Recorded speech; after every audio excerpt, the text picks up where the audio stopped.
और मैं हूं आपके साथ प्रभा जोशी। आज वाराणसी से प्रधानमंत्री नरेंद्र मोदी नामांकन करेंगे। पीएम मोदी 11:40 पर अपना नामांकन दाखिल करेंगे। पीएम मोदी के नामांकन में सीएम योगी भी मौजूद रहेंगे। साथ ही आपको बताते चले कि सुबह 8:30 बजे दशाश्वमेध घाट पर गंगा स्नान करेंगे और सुबह गंगा स्नान के बाद काशी विश्वनाथ में पीएम मोदी दर्शन पूजन करेंगे। सुबह 10 बजे काल भैरव मंदिर में दर्शन करेंगे पीएम और दर्शन पूजन के बाद पीएम मोदी अपना नामांकन दाखिल करेंगे। और नामांकन में 12 राज्यों के मुख्यमंत्री शामिल होंगे और 40 केंद्रीय मंत्री और एनडीए के सभी सहयोगी दलों के नेता भी आज वाराणसी में मौजूद रहेंगे। तो आज प्रधानमंत्री नरेंद्र मोदी की ओर से नामांकन दाखिल किया जाएगा। तो वाराणसी लोकसभा चुनाव के रण में प्रधानमंत्री नरेंद्र मोदी एक बार फिर से उतरने के लिए तैयार है और आज तीसरी बार प्रधानमंत्री नरेंद्र मोदी की ओर से वाराणसी संसदीय क्षेत्र से नामांकन दाखिल किया जाएगा। इसी के साथ साथ आपको बताते चले कि आज नामांकन दाखिल करने के लिए पूरी तैयारियां वाराणसी में की गई है, काशी में की गई है। इसी के साथ साथ आपको बताते चले कि आज प्रधानमंत्री का ये नामांकन और कल प्रधानमंत्री नरेंद्र मोदी की ओर से मेगा रोड शो किया गया और उस मेगा रोड शो के जरिए शक्ति प्रदर्शन भी भारतीय जनता पार्टी ने दिखाया। अपनी ताकत को भी अपने विरोधियों को मेगा रोड शो के माध्यम से दिखाया गया। और आज आपको बता दें कि आज नामांकन दाखिल प्रधानमंत्री करेंगे और आज नामांकन में 12 राज्यों के मुख्यमंत्री, साथ ही साथ केंद्रीय मंत्री, कैबिनेट मंत्री और सहयोगी दल भी आज वाराणसी में मौजूद रहेंगे। इसी के साथ साथ आपको बताते चले कि महाराष्ट्र के मुख्यमंत्री एकनाथ शिंदे भी वाराणसी पहुंच चुके हैं और प्रधानमंत्री नरेंद्र मोदी के नामांकन में शामिल होंगे। तो वाराणसी लोकसभा सीट से भारतीय जनता पार्टी ने तीसरी बार पीएम मोदी को ही चुनावी दंगल में उतारा है। पीएम मोदी 2014 और 2019 में वाराणसी संसदीय क्षेत्र से जीत चुके हैं और अब 2024 के लोकसभा चुनाव में एक बार फिर से प्रधानमंत्री नरेंद्र मोदी वाराणसी लोकसभा सीट से चुनावी मैदान में हैं। तो आज प्रधानमंत्री नरेंद्र मोदी की ओर से नामांकन दाखिल किया जाएगा।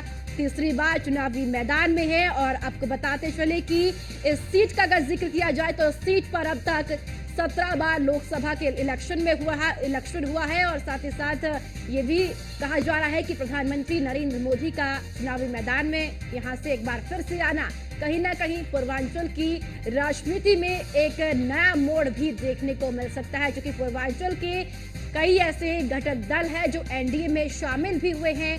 और आज प्रधानमंत्री नरेंद्र मोदी का नामांकन दाखिल होगा। नामांकन दाखिल करेंगे प्रधानमंत्री। 11:40 पर प्रधानमंत्री नरेंद्र मोदी की ओर से नामांकन दाखिल किया जाएगा। तो वाराणसी यूपी की 80 लोकसभा सीटों में से सबसे महत्वपूर्ण सीट मानी जाती है। साल 2019 में जब लोकसभा इलेक्शन हुए तो सभी की निगाहें वाराणसी लोकसभा सीट पर टिकी हुई थी। यहां से बीजेपी के प्रत्याशी के तौर पर प्रधानमंत्री नरेंद्र मोदी की किस्मत भी दांव पर लगी हुई थी और इस बार फिर से प्रधानमंत्री तीसरी बार चुनावी मैदान में वाराणसी से ही उतरे हैं।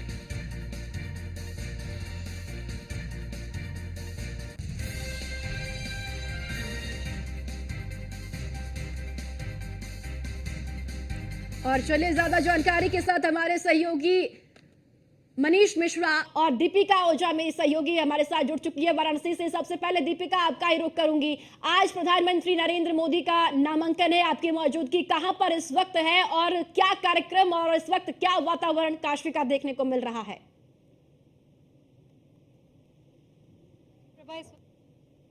दशाश्वमेध घाट पर है और उसी कॉरिडोर पर है जहां से प्रधानमंत्री नरेंद्र मोदी बस आप कह सकते हैं कि कुछ ही मिनटों में यहां पर पहुंचने वाले हैं।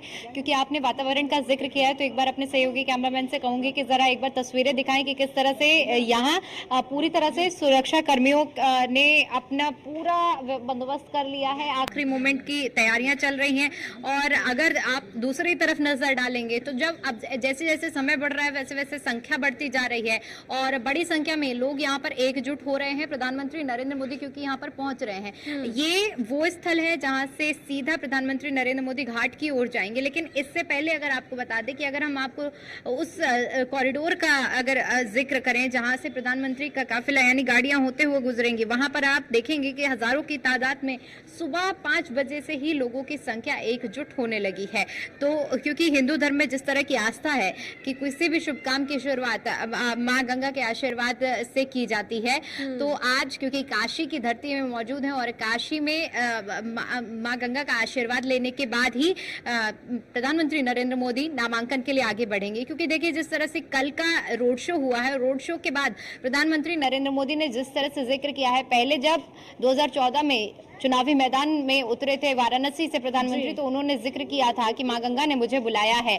लेकिन अब जब भव्य रोड शो हुआ है, रोड शो के बाद प्रधानमंत्री नरेंद्र मोदी की ओर से खुद ये प्रतिक्रिया दी गई है कि मां गंगा ने मुझे गोद ले लिया है। तो ये समर्पण है, ये आप आस्था देख सकते हैं कि किस तरह से प्रधानमंत्री नरेंद्र मोदी एक तरफ जनता का अभिवादन कर रहे हैं, तो वहीं पूरे भक्ति भाव से आज नामांकन प्रक्रिया के लिए आगे बढ़ेंगे। तो सबसे पहले आशीर्वाद लेने के बाद आगे काल भैरव के लिए दर्शन के लिए आगे बढ़ेंगे प्रधानमंत्री नरेंद्र मोदी। और उसके बाद क्योंकि देखिए आज नामांकन की प्रक्रिया है जिसके लिए 11:40 का जो समय निर्धारित किया गया है, उस समय पर ही नामांकन होने वाला है। लेकिन उससे पहले तमाम जो बताया जा रहा है, जिस तरह से बड़े चेहरे नामांकन में जो कि शामिल होने वाले हैं, 12 राज्यों के मुख्यमंत्रियों का आने का जो अभी नहीं पहुंच पाए हैं, महाराष्ट्र के मुख्यमंत्री एकनाथ शिंदे भी पहुंच चुके हैं वाराणसी। तो इसी तरह तमाम 12 राज्यों के मुख्यमंत्री आज नामांकन प्रक्रिया में शामिल होने वाले। एनडीए गुट के बड़े पदाधिकारी आज इस प्रक्रिया में शामिल होने वाले हैं और एक ऐतिहासिक नामांकन इसको बनाने का प्रयास किया जा रहा है। इसके अलावा देखिए वाराणसी बार एसोसिएशन की ओर से 500 वकीलों का आज एक एसोसिएशन जाने वाला है और प्रधानमंत्री नरेंद्र मोदी का स्वागत करेगा। तो ये कुछ तैयारियां की गई हैं प्रधानमंत्री नरेंद्र मोदी के, जिस तरह से नामांकन को भव्य और दिव्य बनाने के लिए, जहां एक तरफ भारतीय जनता पार्टी और एनडीए गुट इसे ऐतिहासिक बनाने का प्रयास कर रहा है, तो वहीं दूसरी तरफ जो आम जनता है, आम जनता में भी भरपूर उत्साह आपको देखने को मिलेगा। क्योंकि गुजरात की धरती को छोड़कर समझिए प्रभा की वाराणसी पहुंचना, और वाराणसी से जब 2014 में प्रधानमंत्री नरेंद्र मोदी की ओर से दावेदारी ठोकी गई थी, तब तमाम तरह की बातें हो रही थी कि गुजरात से लेकर उत्तर प्रदेश क्या कुछ नतीजे रहेंगे। लेकिन 2014 में भी जिस तरह से हमें देखने को मिला था कि एक ऐतिहासिक जीत पीएम मोदी ने दर्ज की, सिलसिला लगातार चलता रहा। 2019 आया, 2019 में भी एक ऐतिहासिक जीत इस सीट से दर्ज की गई। और जिस तरह से ठीक अभी आपने कुछ देर पहले जिक्र किया था कि उत्तर प्रदेश की 80 सीटों में अगर बात करते हैं तो सबसे हॉट सीट वाराणसी हो जाती है। और इसी हॉट सीट से एक बार फिर से तीसरी बार प्रधानमंत्री नरेंद्र मोदी चुनावी हुंकार भर रहे हैं। और आज ये आधिकारिक हो जाएगा जैसे ही नामांकन हो जाता है। नामांकन के बाद प्रधानमंत्री नरेंद्र मोदी की दावेदारी जो है वो इस सीट से तय हो जाएगी और जो इस नामांकन को ऐतिहासिक बनाने के प्रयास चल रहे हैं वो पूरी तरह से सफल हो जाएंगे। जी प्रभा। ठीक है दीपिका, फिर से आपके पास मैं लौटूंगी। मनीष, वाराणसी के चुनावी दंगल में प्रधानमंत्री नरेंद्र मोदी एक बार फिर से उतर चुके हैं। 2014 का नामांकन आपने देखा, 2019 का नामांकन आपने देखा, अब आज का नामांकन, कितना फर्क देखने को आज मिल रहा है वाराणसी में? देखिए निश्चित तौर से आपको बता दूं कि जिस तरीके से प्रधानमंत्री मोदी 2014 और 2019 की बात करेंगे तो एक बार आपको बता दूं कि जब भी नामांकन के लिए पहले आते थे, रोड शो के लिए पहले जब आते थे प्रधानमंत्री, तो अहमदाबाद पे अपनी मां का आशीर्वाद लेके आते थे। उसके बाद गंगा जी के दर्शन करने के बाद अपना नामांकन करते थे। ये पहली बार होगा जब नरेंद्र मोदी तो यहाँ पे आएंगे, पर उनकी माँ का जो हाथ है इस बार उनके ऊपर नहीं रहेगा। इसलिए अब की बार वो गंगा माँ को जिस तरीके से उन्होंने पहले 2014 में जब आया था उन्होंने कहा था कि गंगा माँ का मैं बेटा हूँ, उन्होंने उनको बुलाया। और इस बार उन्होंने कहा कि गंगा माँ ने मुझे गोद लिया है, मेरी माँ के ना रहने पे गंगा माँ ने मुझे गोद लिया। तो सीधे अभी आपसे कुछ देर पहले जिस समय सहयोगी दीपिका बताई थी कि दशाश्वमेध घाट में स्नान करेंगे, उसके बाद वहाँ से क्रूज के द्वारा नमो घाट जाएंगे और करीब 10:45 पे जो काल भैरव मंदिर है वहाँ से दर्शन करने के बाद यही कचहरी पे आप आएंगे। आपको बता दूं कि इस समय मैं कचहरी भी खड़ा हूं, सर्किट हाउस के जस्ट सामने है यहाँ पे, और पूरी तैयारी यहाँ पे आप देख सकते हैं 4 कवर कर ली गई है।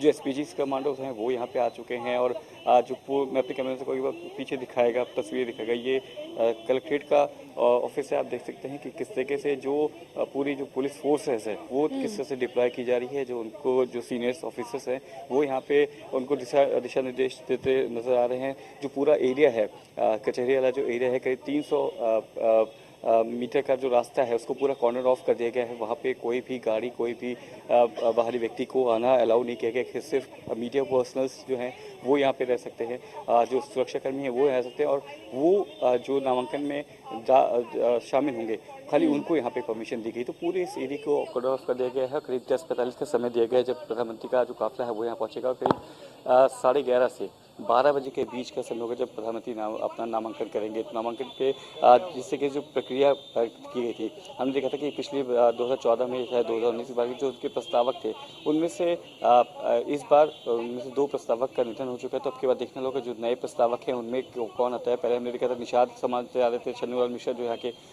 मशहूर साहित्य गायन से आते हैं, वो यहाँ पे उनके प्रस्तावक के रूप में थे। तो मदन मोहन मालवीय के जो पौत्र थे वो यहाँ पे उनके प्रस्तावक के रूप में थे। तो निश्चित तौर से यहाँ पे न केवल नामांकन में तबकि जो प्रस्तावक होते हैं उसमें भी आपको कहीं ना कहीं प्रधानमंत्री मोदी का जिस तरीके से लगाव है काशी का, या काशी के जिस तरह से लोगों को लेकर चलते हैं, उनका कहीं ना कहीं झलक जरूर आपको देखने को मिलती है। तो पूरा कार्यक्रम है करीब 8:30 बजे से आसपास दशाश्वमेध घाट पहुँचेंगे। वहाँ स्नान ध्यान पूजन करने के बाद नमो घाट पहुँचेंगे क्रूज़ के दौरान। क्रूज़ के दौरे के बाद फिर काल भैरव का दर्शन करने के बाद सीधे उनका कलेक्ट्रेट आने का कार्यक्रम है। माना जा रहा है कि इस बीच करीब 40 से 45 जो बड़े नेता हैं वो आज यहाँ पे वाराणसी में हैं। 12 राज्यों के सीएम यहाँ पे पहुँच रहे हैं, साथ ही साथ 20 केंद्रीय मंत्री हैं वो यहाँ पहुँचेंगे, तमाम सांसद हैं, विधायक हैं वो यहाँ पे पहुँच रहे हैं। उत्तर प्रदेश के मुख्यमंत्री योगी आदित्यनाथ यहाँ पे मौजूद है, प्रदेश अध्यक्ष भूपेन्द्र चौधरी यहाँ पे मौजूद है। कल हमने देखा था किस तरह से पूरे जो रोड शो था उसमें हमने देखा था किस तरह मुख्यमंत्री योगी आदित्यनाथ रथ में उनके साथ सवार थे। तो एक पूरी जो तैयारी की गई है प्रधानमंत्री मोदी की वो यहाँ पे आपको साफ तौर से देख सकती है। और बात करेंगे कि अगर जैसे 2024 के चुनाव की अगर हम बात करते हैं कितना इफेक्ट पड़ता है, तो 2022 का चुनाव हमें याद है, लोग विधानसभा का जो चुनाव था और भारतीय जनता पार्टी के लिए बहुत ज़्यादा अच्छा नहीं चल रहा था पूर्वांचल। पर जब प्रधानमंत्री नरेंद्र मोदी ने यहाँ पे रैली की थी और 2 दिन यहाँ पे कैंप किया था, उसके बाद पूर्वांचल की स्थिति काफ़ी हद तक सुधरने के काम किया गया था। जो सीटों में कमल खिला था वो प्रधानमंत्री मोदी के इफेक्ट से खिला था। तो माना जा रहा है कि न केवल काशी के लिए बल्कि जो काशी क्षेत्र की जितनी भी लोकसभा सीट है, पूर्वांचल की जितनी सीट है, उसमें यहाँ का जो 2 दिन का प्रवास है प्रधानमंत्री नरेंद्र मोदी का, उसका इम्पैक्ट जरूर देखने को मिलेगा। और ये इम्पैक्ट लगता है, ये जो कहा जाता है कि जिस तरह से मोदी गारंटी की बात करते हैं उसी तरह मोदी मैजिक आपने देखा था। कल एक रोड शो था 3 घंटे का जो करीब 5 किलोमीटर का रोड शो था, उसमें कहीं ना कहीं इसकी झलक देखने को मिली थी कि जो लोग थे वो जब आप लंका में जब रोड शो शुरू हुआ था तो हमने तमाम रोड शो कवर किए, कई नेताओं के रोड शो किए, तो भीड़ रुकती जाती थी, भीड़ साथ चलती नहीं। पर प्रधानमंत्री नरेंद्र मोदी का जो रोड शो था, सकरी गलियां थी, रास्ते तंग थे, उसके बाद भी लोगों का जो हुजूम था वो लगातार बढ़ता जाता। तो ये एक प्रधानमंत्री मोदी की जो लोकप्रियता कह सकते हैं या फिर अपने सांसद की लोकप्रियता यहाँ पे कह सकते हैं, वो जरूर यहाँ पे दिखती नहीं थी। और निश्चित तौर से प्रधानमंत्री बतौर सांसद अगर हम बात करेंगे तो पिछले 9 साल में करीब 60 बार बनारस आ चुके हैं। तो कहीं ना कहीं अपना लगाव उनको दिखता है। यहाँ से कई चीज़ें उन्होंने की थी, तमिल संगम किया था, काशी तमिल संगम किया था। जो भी विदेशी मेहमान आते हैं, जो डिप्लोमेट्स आते हैं, उनका हमने देखा है कितनी बार बनारस में उन्होंने उसको स्वागत किया है, चाहे वो चीन के राष्ट्रपति हो, जापान के राष्ट्रपति प्रधानमंत्री हो, उनके हमने यहाँ पे देखे थे किस तरीके से यहाँ पे स्वागत किया गया। तो निश्चित तौर से बनारस को विश्व पटल पे अगर रखने का कोई काम किया है तो वो काम प्रधानमंत्री नरेंद्र मोदी ने किया, और ये मोदी मैजिक ही कहलाता है। तो देखना पड़ेगा कि आज जब उनका काफिला यहाँ पहुंचेगा, उसके बाद जब वो रुद्राक्ष चरित्र में जाएंगे और अपने जो सम्मेलन को संबोधित करेंगे उसमें क्या कुछ खास रहता है, इस पे भी नजर बना के रखनी पड़ेगी। ठीक है।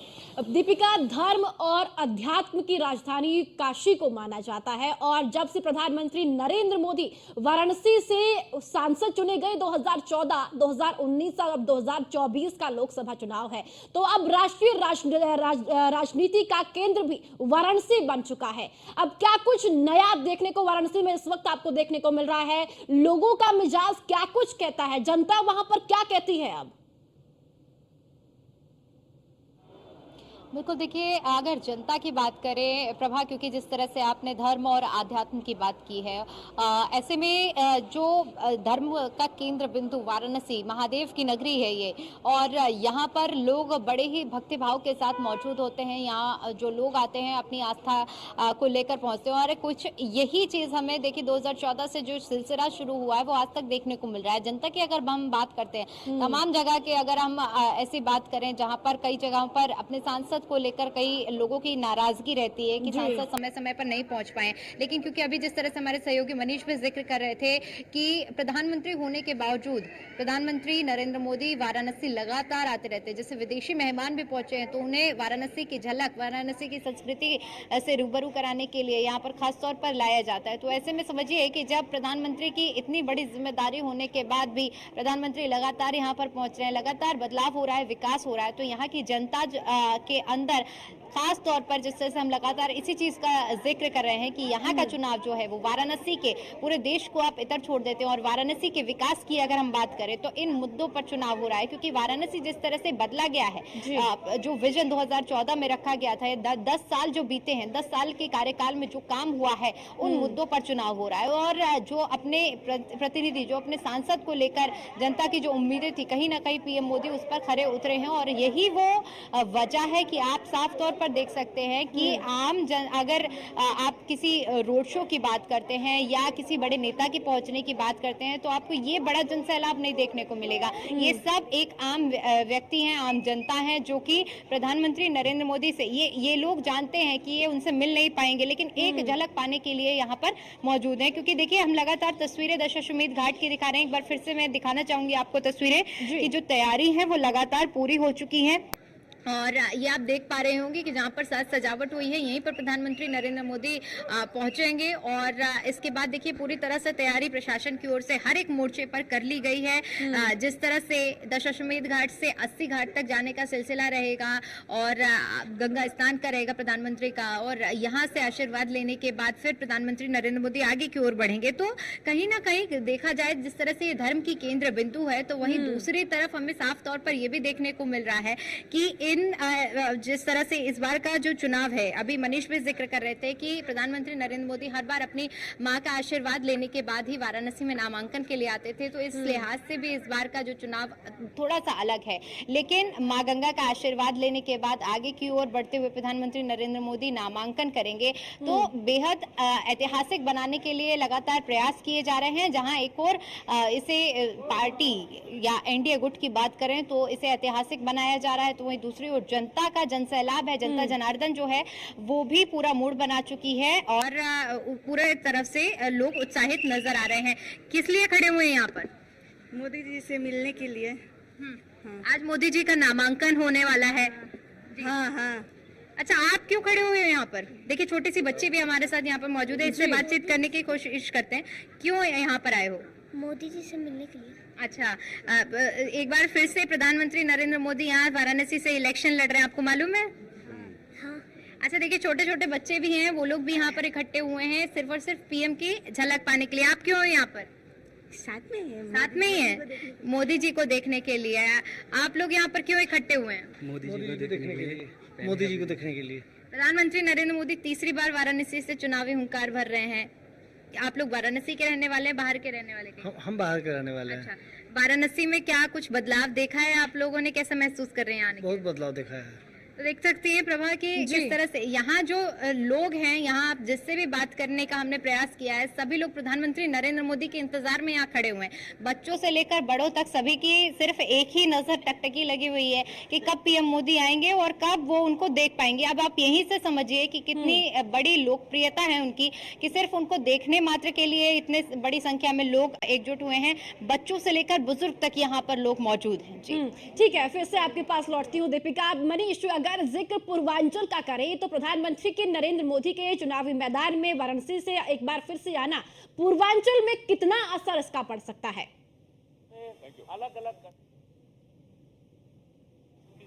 बहुत इफेक्ट पड़ेगा इसका, बहुत ज़्यादा एक इफेक्ट पड़ता है। और ये भारतीय जनता पार्टी बहुत अच्छे से जानती है कि प्रधानमंत्री नरेंद्र मोदी का काशी से लड़ना न केवल काशी के लिए, न केवल काशी क्षेत्र के लिए, बल्कि पूरे पूर्वांचल के लिए बहुत इंपॉर्टेंट रहता है उनका यहाँ से लड़ना। जिस तरीके से प्रधानमंत्री मोदी की छवि है, क्योंकि जो मोदी मैजिक है वो न केवल काशी में चलता है, काशी में मुझे लगता है कि उनकी जो जीत होगा उनका प्रतिशत ज़्यादा हो सकता है, प्रतिशत बढ़ेगा, तो उसमें कोई जीत हार की कोई शंका नहीं है। यहाँ पे लंका से जो शो शुरू हुआ था उसके बाद उनकी जीत का हार की कोई शंका ही नहीं रहती। जीत का आंकड़ा कितना रहेगा इस पे जरूर चर्चा की जा सकती है।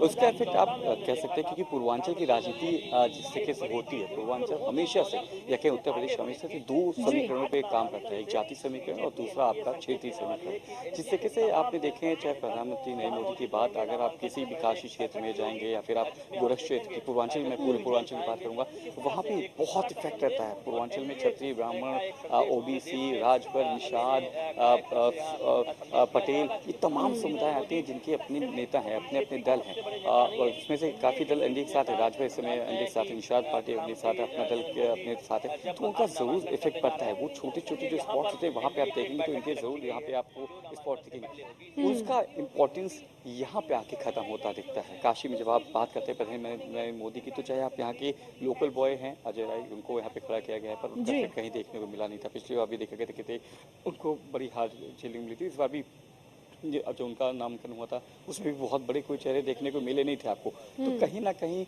जिस तरीके से आप ने जिक्र किया था कि कितना इम्पोर्टेंट होता है और क्या इफेक्ट पड़ेगा, इसका इफेक्ट आपको 4 जून को जब रिजल्ट आएंगे और उसके पहले की जो समीकरण बनते नजर आते पूर्वांचल में, कल के रोड शो के बाद, आज के नामांकन के बाद, और जब प्रधानमंत्री मोदी 7वें फेज के पहले पूर्वांचल, खासतौर से पूर्वांचल के चुनाव जब होगा उसके पहले जब अपना यहाँ पे कैंपेनिंग करने के लिए दोबारा आ सकते हैं, जब यहाँ पे आएंगे, उसके बाद पूर्वांचल की दिशा और जिस तरीके से चेंज कर सकते हैं वो आपको जरूर देखने मिलेगा। बिल्कुल, दिशा दशा में बदलाव जरूर देखने को मिल सकता है प्रधानमंत्री के चुनावी मैदान में एक बार फिर से आने से वाराणसी में। दीपिका, आप दशाश्वमेध घाट पर इस वक्त मौजूद है, कब तक प्रधानमंत्री यहाँ पहुंचेंगे? आपके आसपास लोगों की मौजूदगी है, बातचीत करने की कोशिश कीजिए कि प्रधानमंत्री के एक बार फिर से चुनावी मैदान में वाराणसी से आने से ही क्या कुछ लोगों की सोच है, क्या उनका मन कहता है? बिल्कुल, देखिए अब से कुछ ही देर बाद प्रधानमंत्री नरेंद्र मोदी पहुंचने वाले हैं और ऐसे में जो जनता यहाँ पर मौजूद है, आइए उनसे बातचीत करने की कोशिश करते हैं। और काशी की जो दिशा और दशा की बात की जा रही है कि पूरी तरह से बदली है, उसको लेकर लोग क्या सोचते हैं? कहाँ, काशी के रहने वाले हैं आप? जी। अच्छा, क्योंकि आपने हर एक दौर को देखा होगा, 2014 से पहले की काशी कैसी थी और अब की काशी कैसी है, क्या अंतर देखते हैं आप? बहुत अंतर हो गया काशी में। मोदी जी को आने से बहुत अंतर हो गया काशी में। जैसे कुछ बदलाव आप गिनवा सकते हैं? बदलाव, बहुत बदलाव है, पूरा एकदम बदलाव हो गया है काशी के लिए। प्रधानमंत्री नरेंद्र मोदी एक बार फिर से चुनावी मैदान में है वाराणसी की धरती से, क्या कहेंगे इस पर? अगले बार से ज्यादा वोट से जीतेंगे। अच्छा, इस बार और ज्यादा वोट से जीतने के वो कर रहे हैं। ठीक है, आप कहाँ के रहने वाले हैं? झारखंड के रहने वाले हैं। काशी में आए हैं? काशी से पहले भी आए हैं या पहली बार आ रहे हैं?